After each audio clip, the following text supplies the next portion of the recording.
MBA plus Gurukul के इस podcast में आप सभी का स्वागत है। हम एक मुद्दे का सवाल आज इस सवाल का जवाब लेंगे। सवाल है कि कौन सा बिजनेस शुरू करूं। बहुत सारे लोग यहीं पे कंफ्यूज होते हैं। इनफैक्ट जो भारतीय मिडिल क्लास है वो यहीं पे मात खा जाती है कि आखिर कौन सा बिजनेस शुरू करना चाहिए। बहुत आसानी से और बहुत डेप्थ में आज आपको समझाऊंगा। लेकिन इससे पहले हम ये पॉडकास्ट की क्लास शुरू करें, सबसे पहले आपको अपने आप से और अपने परिवार से और इस देश से एक वादा करना होगा। ये वादा है कि अगले 3 साल में आप अपने परिवार को मिडिल क्लास ट्रैप से बाहर निकालेंगे। ट्रैप एक ऐसा ट्रैप है जो दिखता नहीं है। ये ऐसा जंजाल है जो दिखता नहीं है, जो आपको बस गरीबी की तरफ लेकर जाता रहता है। आप खुद देख लीजिए, पिछले कुछ सालों में महंगाई बढ़ी है और आने वाले सालों में महंगाई बढ़ती ही रहेगी। एक बात समझ जाइए कि आने वाला जो भविष्य है ना, वो मुश्किल नहीं होगा। देखो, टेक्नोलॉजी आ गई है, मुश्किल तो नहीं होगी, लेकिन महंगा जरूर होगा। और इसलिए मैं चाहता हूं कि आप लोग सीखें और सीखकर अपने आप को मिडिल क्लास ट्रैप से बाहर निकालें। इस ट्रैप से बाहर निकलने के केवल दो ही तरीके हैं, सही शिक्षा और सही संगत। और कोई तीसरा तरीका नहीं है। अगर कोई ऐसा तरीका है तो प्लीज मुझे कमेंट्स में लिखकर बताइए, मुझे समझाइए कि पारितो सर आप गलत हैं। मैं एक तीसरा तरीका जानता हूं जो ज्यादा अच्छा तरीका है, मैं भी आपसे सीखूंगा। I would love to learn from you और शायद हो सकता है जितनी ग्रोथ मैंने अपने जीवन में की है उससे ज्यादा कर पाऊं। राइट, तो अब शुरुआत करें। सबसे पहले एक बात समझ आइए कि इस पूरी दुनिया में, चाहे आप भारत में बैठे हो, चाहे आप अमेरिका में बैठे हो, आप कहीं पर भी हो पूरी दुनिया में, 7 प्रकार के ही बिजनेस अपॉर्चुनिटीज हैं। मतलब ओवरऑल जो कैटेगरीज हैं, जिस प्रकार के आप बिजनेस शुरू कर सकते हैं, वो 7 ही प्रकार के हैं। सबसे पहला है रोटी, फिर है कपड़ा, फिर है मकान, फिर शिक्षा, उसके बाद चिकित्सा, फिर इन्वेस्टमेंट और फिर एंटरटेनमेंट। एक एक करके समझते हैं। रोटी का मतलब खाना पीना। आप खाने पीने का कोई बिजनेस शुरू कर सकते हैं। चाहे आप रिटेल की दुकान खोल रहे हैं, चाय पकौड़े की दुकान खोल लें, या कोई अच्छा रेस्टोरेंट खोल लें, कोई रिटेल की दुकान खोलें, मतलब एक रेस्टोरेंट खोलें। या फिर आप पैकेज फूड्स की तरफ जाएं।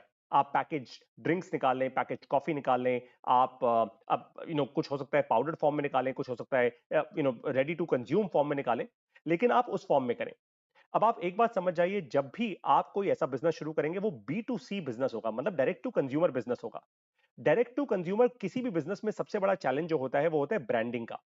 आप जब तक अच्छा ब्रांड नहीं क्रिएट करेंगे, लोग आप पर विश्वास नहीं करेंगे। विश्वास नहीं करेंगे तो सेल्स नहीं बढ़ेगी, सेल्स नहीं बढ़ेगी तो बिजनेस आगे नहीं बढ़ेगा। राइट, तो एक बात समझ जाइए कि ऐसा कोई भी बिजनेस शुरू करने के लिए दो चीजें चाहिए होती हैं। एक पैसा चाहिए होता है और दूसरा आपको बहुत समय चाहिए होता है।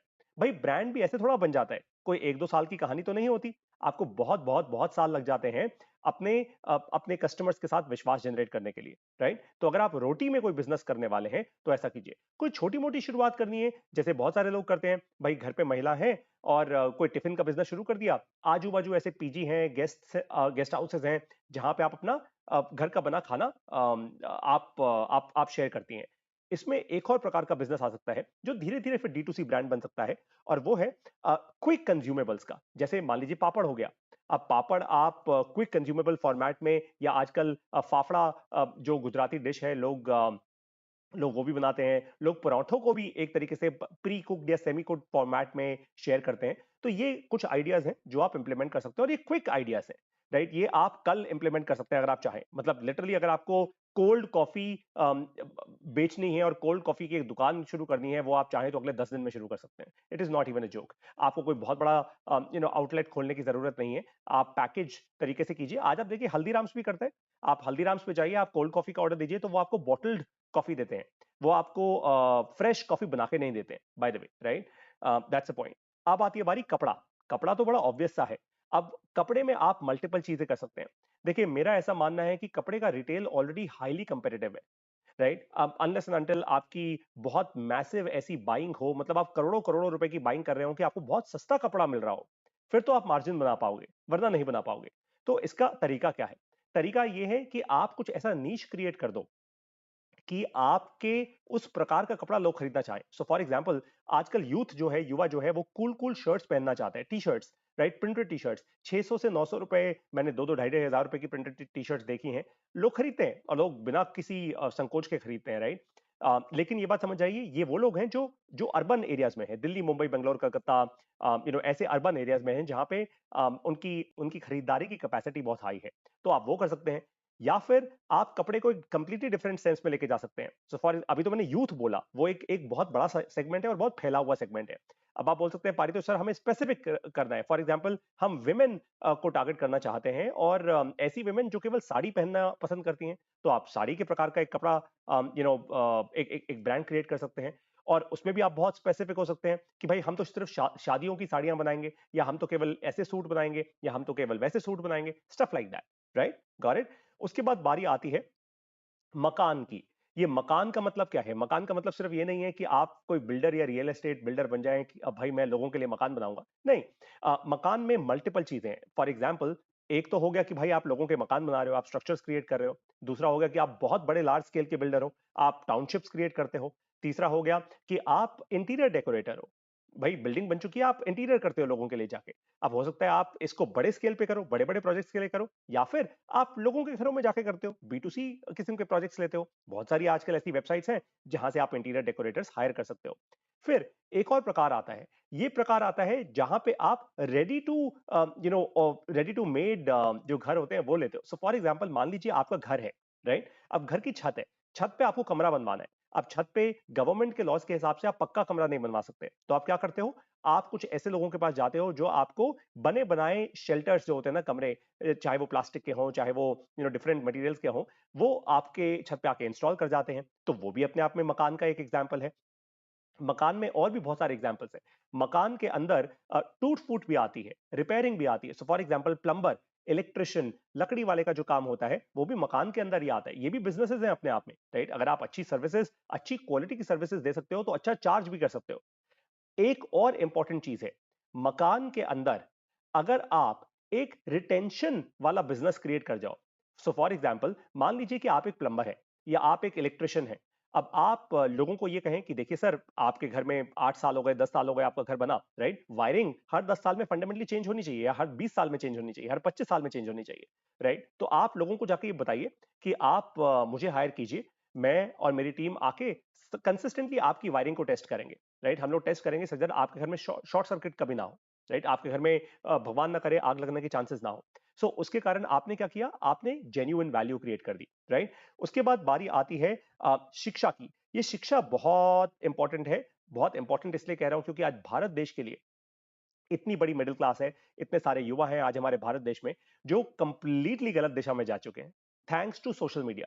सोशल मीडिया ने हमारे देश की बुद्धि भ्रष्ट कर दी, और ये मैं बहुत खुल के बोलता हूं इस बात को, राइट। लोग शॉर्ट्स और रील्स को करियर मानना शुरू कर गए हैं। लोगों को लगता है जो यूट्यूबर बोल रहे हैं वही सच है। लोग आजकल जिस वीडियो पे 10 मिलियन 20 मिलियन व्यूज आ जाते हैं, लोग उसी को शेयर करना शुरू कर देते हैं और उसी को सत्य बना देते हैं। सो और इस कारण से बुद्धि जो है फंडामेंटली भ्रष्ट हो गई है, ये मैं बहुत खुल के बोलता हूं इस बात को। शिक्षा हमें चाहिए जो सही शिक्षा हो। सही शिक्षा का मतलब वो शिक्षा जो हमें ऐसा प्रैक्टिकल एक्सपीरियंस दे जिसके कारण हम फ्यूचर में या तो एक अच्छी नौकरी पा पाएं या अपना खुद का काम शुरू कर पाएं, राइट। अब जैसे आज मैं कर रहा हूं, मैं वो शिक्षा दे रहा हूं जिसके कारण आप अपना काम शुरू कर पाओ या आप एक अच्छी नौकरी पा पाओ। It's as simple as that. और मेरे ख्याल से ऐसी ही शिक्षा आज भारत के युवाओं को चाहिए, और शिक्षा नहीं चाहिए। हाँ, अगर आप छोटे बच्चों के लिए शिक्षा क्रिएट कर रहे हैं तो वो कंप्लीटली अलग एक डोमेन है। अगर आप बड़े बूढ़ों के लिए शिक्षा क्रिएट कर रहे हैं, वो कंप्लीटली एक अलग डोमेन है। अब शिक्षा आपने क्रिएट कर ली तो आपके पास डिस्ट्रीब्यूशन कैपेबिलिटी भी होनी चाहिए। आपको पता होना चाहिए कि मैं अपनी क्लासेस व्हाट्सएप पे लूंगा, मैं किसी मोबाइल ऐप पे लूंगा, मैं जूम पे लूंगा, मैं किस या यूट्यूब पे पढ़ाऊंगा, मैं किस तरीके से पढ़ाऊंगा या पढ़ाऊंगी, राइट। लेकिन मैं आपको समझा सकता हूं कि शिक्षा एक बहुत बहुत बहुत पुण्य का काम है। अगर आप अच्छी शिक्षा दोगे, आप पुण्य भी कमाओगे और साथ साथ विश्वास भी कमाओगे। एक अच्छे टीचर बनना, बस यहां पे मेरा आपसे एक अनुरोध है, एक आपसे मेरी मेरी प्रार्थना है कि शिक्षा को कभी धंधे के मोड में मत करना। मैं अपनी शिक्षा की फीस लेता हूं, लेकिन धंधे के मोड में नहीं लेता। अगर आज मैं चाहूं, सेम अपने कोर्सेज को हजारों रुपए में मैं प्रेजेंट कर सकता हूं, बड़े तामझाम लगा के आप लोगों को दिखा सकता हूं, लेकिन मैं नहीं दिखाता, क्योंकि फंडामेंटली वो गलत है। वो फंडामेंटली गलत है और ये मैं हमेशा से कहता आया हूं, हमेशा कहता रहूंगा। शिक्षा का धंधा करना गलत है। हाँ, शिक्षा के लिए आप एक अपनी बेसिक फीस लो जो जेन्युइन फीस है, ताकि आपके लर्नर्स को दिक्कत ना हो, आपके लर्नर्स को कभी लोन ना लेना पड़े। Got it? ठीक है, अब आगे बढ़े। ग्रेट। अब बारी आती है चिकित्सा की। चिकित्सा मतलब हेल्थ केयर। देखो, आज भारत देश में आप कहते हो इन्फ्लेशन है 7% का, आपको पता है हेल्थ केयर में कितना इन्फ्लेशन है? 14% का इन्फ्लेशन है। यानी पिछले 1 साल में हेल्थ केयर के कॉस्ट तेजी से बढ़ गए हैं। भगवान ना करे कभी किसी के परिवार में किसी को हॉस्पिटल जाना पड़े, कमर टूट जाती है, परिवार के परिवार बर्बाद हो जाते हैं जब हॉस्पिटल जाना पड़ता है। हजारों हजारों रुपए के तो टेस्ट होते हैं आजकल। एक एमआरआई करा लो, एक सीटी स्कैन करा लो, देखो फिर उसके बाद क्या हालत होती है। मैंने अभी थोड़े दिनों पहले कराए अपने पिताजी के। मैं जानता हूँ 25,000 रुपए तो ऐसे ही खर्च हो गए थे बैठे बैठे, कुछ टेस्ट और कुछ डॉक्टर से मिलने के अंदर। अब मैं तो अफोर्ड कर सकता हूँ 25,000 रुपए, जो लोग नहीं अफोर्ड कर सकते उनका क्या होगा? वो कहाँ कहाँ सरकारी अस्पतालों में जाएंगे, कहाँ कहाँ धक्के खाएंगे, चार चार दिन लगे रहेंगे, फिर किसी की अप्रोच चाहिए होगी इलाज कराने के लिए, फिर पैसा भी चाहिए होगा, कहाँ से आएगा ये सब कुछ? और इसीलिए हम लोगों को अपने खुद के सॉल्यूशंस बनाने होंगे। ये बहुत बड़ी अपॉर्चुनिटी है, लेकिन इसको भी आप धंधे के फॉर्म में मत देखिए, इसको आप सेवा के फॉर्म में देखिए। अब सेवा का मतलब ये नहीं होता पैसा मत लो, पैसा लो, लेकिन जो जायज पैसा है वो लो। पैसा लो, अरे भाई बिना पैसे के कैसे चलाओगे? वो सेवा भी दोगे तो कैसे दोगे? राइट? करेक्ट? तो सेवा के फॉर्म में कीजिए, आपका इंटेंट साफ होना चाहिए। राइट? तो चिकित्सा में मल्टीपल अपॉर्चुनिटीज हैं। चिकित्सा में आप डिवाइसेस बना सकते हो। राइट? जैसे आपने थर्मोमीटर बनाया, अब एक प्राइवेट लिमिटेड कंपनी मान लीजिए थर्मोमीटर बेचती है 500 रुपए का, लेकिन आपको लगता है भाई मैं थर्मोमीटर क्रिएट कर सकता हूं केवल 200 रुपए का। भारत देश की का फायदा होगा, आप 200 रुपए का थर्मामीटर बनाओ, लोग लेंगे, अपने आप ऑटोमेटिकली लेंगे।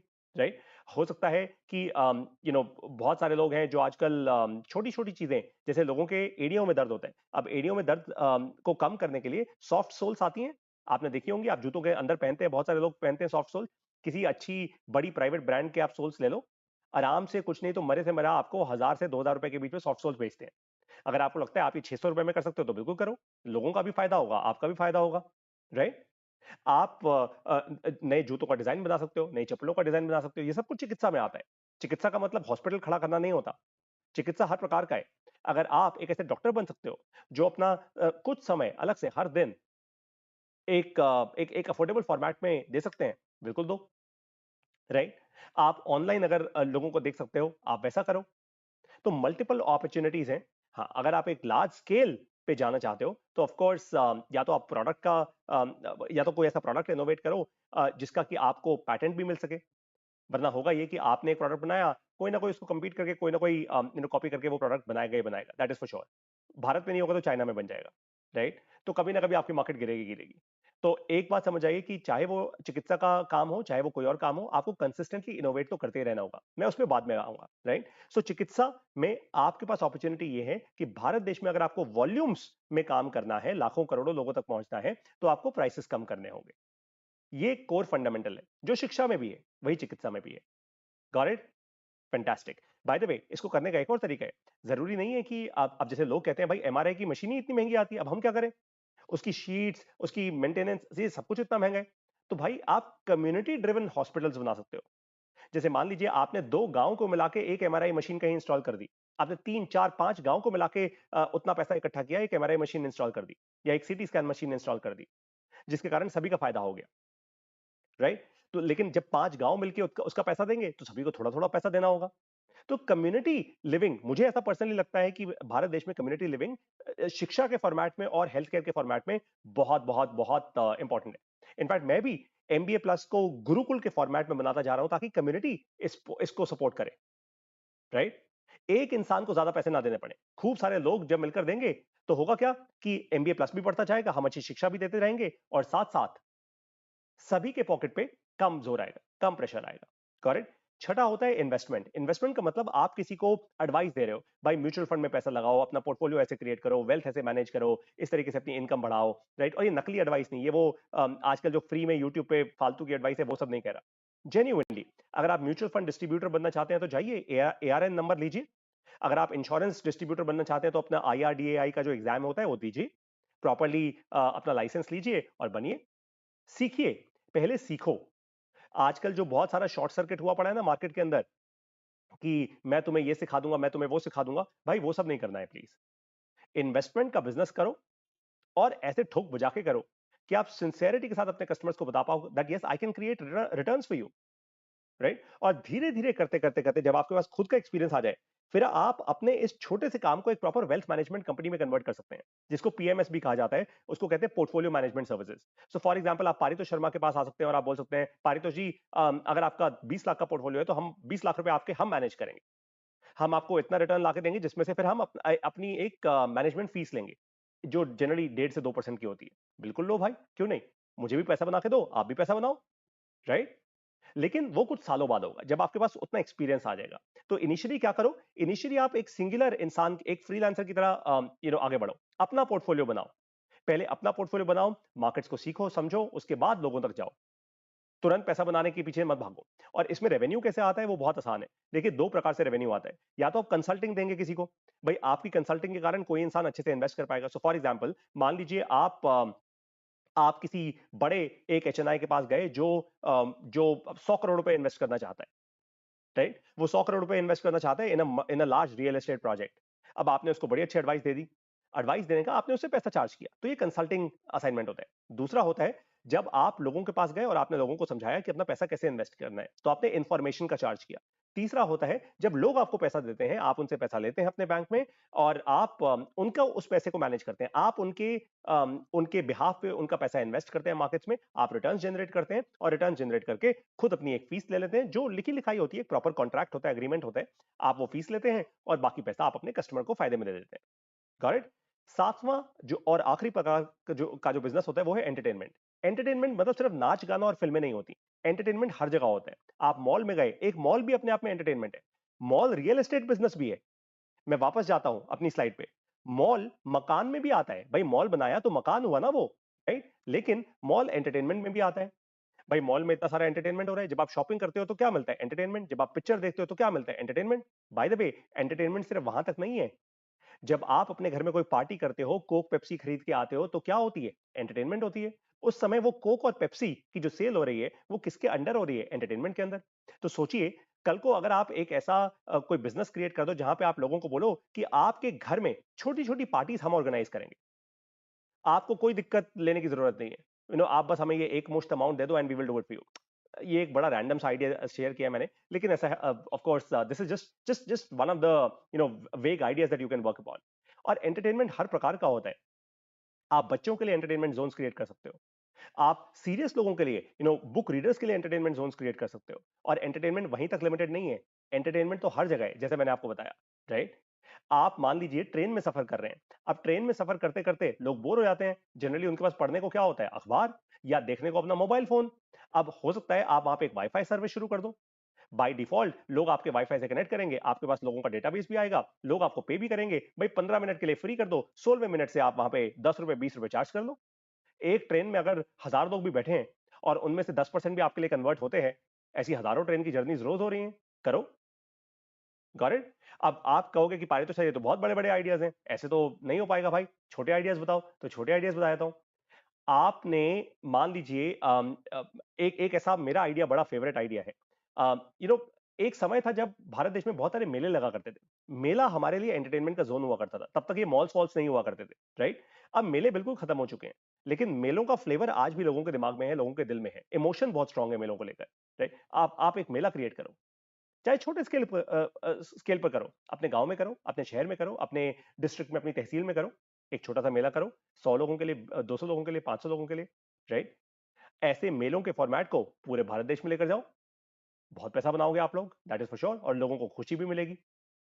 ऐसे बाय द वे बहुत सारे लोग हैं जिन्होंने मूविंग थिएटर्स बना दिए हैं। एक बस ली, बस को रेनोवेट करवाया, रेनोवेट करवा के उसमें मूविंग थिएटर्स बिल्ड कर दिए, राइट? एक बड़ा टीवी स्क्रीन लगवा दिया जो बैटरी ऑपरेटेड है, उसमें पिक्चर चलाते हैं, लोग देखते हैं, लोग टिकट, अब वो बस मूवेबल है, कहीं पे भी लेके जा सकते हो भाई। तो एंटरटेनमेंट का यूनिवर्स है। एक क्रिकेट मैच भी अपने आप में एंटरटेनमेंट है। आप अगर अपनी कॉलोनी में क्रिकेट मैच करवा रहे हो, उसकी स्पॉन्सरशिप आपने रेस कर ली, वो भी एक एंटरटेनमेंट है। तो हर चीज अपने आप में फंडामेंटली एंटरटेनमेंट है। आप पर डिपेंड करता है आप कितना इनोवेटिवली सोच सकते हो। देखो यहां पे ना एक चीज, अब मैं आपको एक एक फंडामेंटल दे रहा हूं। ये फंडामेंटल इन सातों के सातों बिजनेस प्रकारों में फिट होता है, जिसको कहते हैं क्रिएटिविटी। अगर आप वही करने वाले हो जो हजारों लोग ऑलरेडी करते आए हैं इन बिजनेसेस में, तो ज्यादा दाल नहीं गलेगी आपकी। वो इसलिए क्योंकि फिर लोग आपको कंपेयर करेंगे ना, यार ये तो ऑलरेडी मैंने देखा हुआ है, यार ये तो मैंने वहां से खरीद लिया था, अरे ये तो मैंने ऑलरेडी किया हुआ है, अरे नहीं। जैसे मैं आपको एक छोटा सा एग्जांपल देता हूँ। आजकल आप किसी भी मॉल में चले जाओ, किसी भी अच्छे मॉल में, आपने देखा होगा वहां पे वो चाइनीज बैटरी ऑपरेटेड छोटी छोटी बाइक और गाड़ियां होती हैं, वो बच्चे घूम रहे होते हैं उसमें, वो रिमोट कंट्रोल जो होती है ना? 100 से लेकर 200 रुपए पर राइड लेते हैं वो लोग। अब मान लो एक दिन की उन लोगों ने मैं तो बहुत छोटा सा नंबर बोल रहा हूँ वैसे बाय द वे, मान लो 100 राइड्स भी कर ली। 100 राइड तो शाम शाम को हो जाती होंगी बच्चों की। राइट? 100 राइड्स भी कर ली तो भाई एक दिन का 10,000 रुपए तो हो गया पूरा। 10,000 रुपए का रेवेन्यू हो गया, महीने का 3 लाख रुपए का रेवेन्यू हो गया। अगर आपने उस मॉल को, मैं कह रहा हूँ, 60-70 हज़ार रुपए रेंटल भी दे दिया अगर उस छोटी सी जगह का, तो भी आपने पैसा बचा लिया। आपने 20-25 हज़ार रुपए वो बंदे को या दो बंदे रखे हो, मान लो आपने 40 हज़ार रुपए वो भी दे दिया, राइट? तो कुल मिला के आपका 1-1.25 लाख रुपए का खर्चा चला गया मान लो। तो बाकी जो आपने 1.5 लाख रुपए बनाया वो तो आपका फायदा निकला। Correct? That's the point. Entertainment हर जगह है। आपको ढूंढनी होगी एंटरटेनमेंट कैसे क्रिएट कर सकते हो। और एंटरटेनमेंट खाने पीने में भी होती है। आप फूड यानी रोटी और एंटरटेनमेंट को मिक्स भी कर सकते हो। आप शिक्षा और एंटरटेनमेंट को भी मिक्स कर सकते हो। वो आपके ऊपर डिपेंड करता है कंप्लीटली। इसलिए मैं कह रहा हूं क्रिएटिविटी बहुत जरूरी है। अब दूसरा फंडामेंटल आपको समझा रहा हूं, बिजनेस वही करना जिसकी डिस्ट्रीब्यूशन की ताकत आपके हाथ में होगी। मैं फिर कह रहा हूं, सबसे भारी गलती लोग यहीं पर करते हैं और यहीं पर फेल होते हैं। उन लोग ना जोश में बिजनेस चालू कर लेते हैं कि यार मैंने वहां पे देखा है मैकडॉनल्ड्स का एक स्टोर बड़ा चल रहा है, मैं भी मैकडॉनल्ड की फ्रेंचाइजी ले लेता हूं। भाई वही वाला बिजनेस करेंगे, उसका चल रहा है मेरा भी चल जाएगा। नहीं चलेगा, ऑफ कोर्स नहीं चलेगा। हो सकता है आपके पास डिस्ट्रीब्यूशन ही ना हो वैसी। डिस्ट्रीब्यूशन का मतलब होता है सही कस्टमर तक पहुंच। क्या आप सही कस्टमर तक पहुंच पा रहे हैं? क्या उन कस्टमर्स तक रीच है आपकी? मैं आपको एक फंडामेंटल दे रहा हूं, जिस चीज की डिस्ट्रीब्यूशन की कैपेसिटी और कैपेबिलिटी आपके पास नहीं है, कैपेसिटी मतलब पैसा, कैपेबिलिटी मतलब उन कस्टमर्स तक पहुंचने का तरीका, अगर आपके पास नहीं है, वो बिजनेस शुरू मत करना।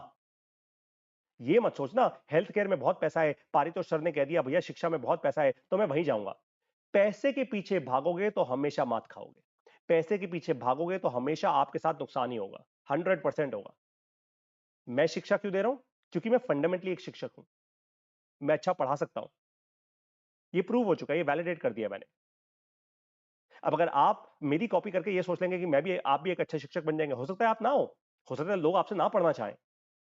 लेकिन आप बोलोगे अरे पारितो सर ने तो बोला था यार शिक्षा का बढ़िया काम है, मैंने तो चालू कर दिया, लेकिन लोग तो आ नहीं रहे मेरे पास। हो सकता है कि आपके लिए एंटरटेनमेंट का काम ज्यादा अच्छा हो, आपके पास वैसे लोगों का एक्सेस है। तो प्लीज ध्यान रखिए, डिस्ट्रीब्यूशन इज क्रिटिकल। जिस चीज की डिस्ट्रीब्यूशन है सबसे पहले उसी बिजनेस को शुरू करो। फैंसी फैंसी नए नए आइडिया सुन के, नई नई चीजें सुन के बिजनेस मत शुरू कीजिएगा। कोई भी बिजनेस अच्छा बिजनेस होता है, 10-20 साल में कोई भी बिजनेस आपको पैसा बना के दे देगा, उतनी पेशेंस अगर आपके अंदर हो तो। लेकिन आजकल क्या है, आप नए नए आइडिया सुनते हो, नए नए कीड़े आपके दिमाग में उछलते हैं और आपको लगता है अरे भाई साहब मैं भी फोड़ दूंगा इसमें यार, उसने कोक पेप्सी बना ली, मैं भी चोक और चेप्सी चेप्सी बना लूंगा मैं भी। है ना, है ही क्या इसमें, कौन सी बड़ी बात है, पानी से तो बनती है और सोडे से बनती है, हम भी बना लेंगे, मशीनें तो हैं ही आजकल। उसने चप्पल का ब्रांड बना लिया, मैं भी बना लूंगा। ए नाइकी एडिडास कौन सी बड़ी बात है, हम भी बना लेंगे पाइकी और पैडिडास। What's a big deal. दोस्तों ऐसे होता नहीं है यार, है ना, इतना आसान होता तो हम सारे यही कर रहे होते। Got it? तो आपने 7 इंपॉर्टेंट कैटेगरी सीख ली हैं। अब आपको फंडामेंटल रूल्स मिल चुके हैं, आपको 7 इंपॉर्टेंट कैटेगरीज मिल चुकी हैं। अब आपको करना क्या है? अब आपको एक्शन लेना है। एक बात समझ जाइए, लर्निंग से बिजनेस नहीं क्रिएट होता, लर्निंग से पैसा नहीं बनता, एक्शन से पैसा बनता है। आप सीखो और क्रिएट करो, सबसे ज्यादा क्रिटिकल है, सीखो और क्रिएट करो। जो सीखने के बाद क्रिएट करेगा ना, वो कभी बहाने नहीं करेगा। वो फेल हो सकता है, बहाने नहीं करेगा। वो ये नहीं बोलेगा अरे पारी तो सर नुकसान हो गया, ये हो गया, वो हो गया, क्योंकि मैंने ऐसा नहीं किया। मैंने वो भाई देखो ऐसा है कि आप सीखे, आपने कुछ किया, फेल हो गए, कोई दिक्कत नहीं है, वापस खड़े हो जाओ यार। लेकिन अगर कुछ क्रिएट ही नहीं किया, कुछ एक्शन ही नहीं किया, फिर तो फालतू की बात है ना। फिर तो सीखने से, अगर मैं आज सिर्फ ये सीख लूं, एक यूट्यूब वीडियो देख लूं कि रॉकेट कैसे उड़ता है, तो मैं रॉकेट साइंटिस्ट नहीं बन सकता ना। मुझे रॉकेट बनाना होगा, right? That is how it works. Got it? तो वो बहुत क्रिटिकल है। जब आप कुछ काम करना शुरू करोगे, नुकसान होगा, समय का होगा, पैसे का होगा, और तभी आपको समझ आएगी वैल्यू सीख की, कि यार मैंने मैंने कुछ सीखा, मैंने शायद उसको अच्छे से इंप्लीमेंट नहीं किया, या शायद जो सीखा वही गलत था, वो भी पॉसिबिलिटी है। फिर जिससे आपने सीखा आप उसके पास जाओ, उसको बोलो कि भैया तुमने मेरे को गलत चीज सिखाई यार, तुम्हारे कारण मेरा नुकसान हो गया। फिर आप खुल के बोल सकते हो, लेकिन एक्शन तो लेना पड़ेगा, है ना भाई? Okay. और एक्शन आप एमबीए प्लस गुरुकुल के साथ कैसे ले सकते हो, आपको समझाता हूं। आपकी सुविधा के लिए हमने बनाया है एक सुपर पैक। बहुत आसान सी बात है, हमारे सारे के सारे कोर्सेज जो साल 2023 में हमने बनाए थे, 10 कोर्सेज हैं, और साल 2024 में हम जितने भी कोर्सेज लॉन्च करेंगे, उन सारे के सारे कोर्सेज को हमने एक पैक में डाल दिया है। ये सारे के सारे जो कोर्सेज हैं, ये आपको 48,000 रुपए नहीं, 50,000 रुपए नहीं, केवल 9,999 रुपए में मिलेंगे। Simple as that, that's it. आपको इस पॉडकास्ट की ये जो वीडियो है, इसके साथ मैंने डिस्क्रिप्शन में लिंक दिया हुआ है। आप उस लिंक पर जाइए, उस पर क्लिक कीजिए, 9,999 रुपए की पेमेंट कीजिए और आपके लिए सारे के सारे कोर्सेज ऑटो एक्टिवेट हो जाएंगे। एक बात का ध्यान रखिएगा, अगर आपको किसी भी कोर्स में कोई भी कमी दिखे, मुझे फीडबैक जरूर दीजिए। आप फीडबैक दोगे, मैं और इंप्रूव करूंगा उनको। ऑफ कोर्स, मैं कोई भगवान किसी ऊपर से उतर के नहीं आया कि यार ऐसा है, ऐसा है, ऐसा है, मैं तो परफेक्ट हूं। नहीं हूं मैं परफेक्ट, कोई भी परफेक्ट नहीं हो सकता। हो सकता है आपके पास मुझसे ज्यादा ज्ञान हो, तो आप मुझे वो ज्ञान दीजिए। आपके कारण और मेरे कारण हम दोनों मिलकर पूरे भारत देश का भला कर सकते हैं। Why not? इनफैक्ट अगर आपका ऐसा कोई पॉइंट आया जो मुझे अच्छा लगा, मैं जब अपने कोर्स में उसको इंप्लीमेंट करूंगा, मैं आपका नाम लेकर इंप्लीमेंट करूंगा कि मुझे इन भाई साहब ने या इन मैडम ने मुझे ये बात बताई। That's how I am adding it to the course, right? MB plus में हम बहुत ऑनेस्ट हैं, गुरुकुल है, शिक्षा का धंधा नहीं कर रहे। आपको मिलूंगा अपने सारे के सारे कोर्सेज में। आप सुपर पैक लीजिए, जेन्युइनली सीखना शुरू कीजिए और उसके बाद बाय द वे क्रिएट जरूर करना है। भाई क्रिएट नहीं किया ना, तो फिर गेम ओवर है। सीखने से कोई फायदा नहीं होगा, क्योंकि सीख केवल आपको ज्ञान देगा। केवल ज्ञान लेकर हाथ पे हाथ धर के बैठने का कोई पॉइंट नहीं। I will now see you in all of my courses. नमस्कार, जय हिंद।